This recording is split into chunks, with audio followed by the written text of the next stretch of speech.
মমতার নেতৃত্বে তৃণমূল সরকারের পতনের সুর এই সন্দেশখালির জমি আন্দোলনের মধ্য দিয়েই আজকে পরিব্যাপ্ত হয়ে উঠেছে।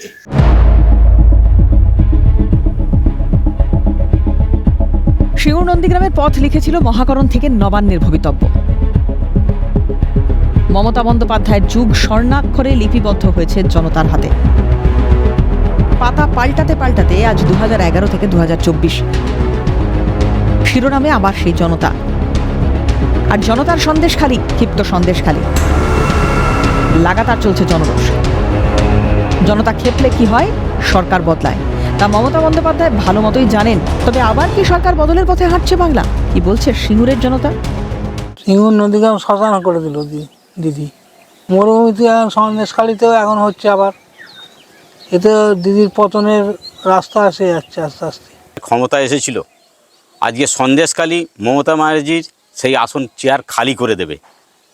আজকে যেভাবে নারী নির্যাতন আর অত্যাচার হচ্ছে, মানুষের সহ্যের সীমানা ছাড়িয়ে যাচ্ছে।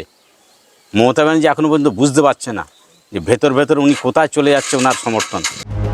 সিঙ্গুর আন্দোলনের মাটিতে যার ঘাম পড়েছিল সেই রবীন্দ্রনাথ ভট্টাচার্য শুনতে পাচ্ছেন মমতা বন্দ্যোপাধ্যায় সরকারের পতনের সুর। মমতার নেতৃত্বে তৃণমূল সরকারের পতনের সুর এই সন্দেশখালির জমি আন্দোলনের মধ্য দিয়েই আজকে পরিব্যাপ্ত হয়ে উঠেছে।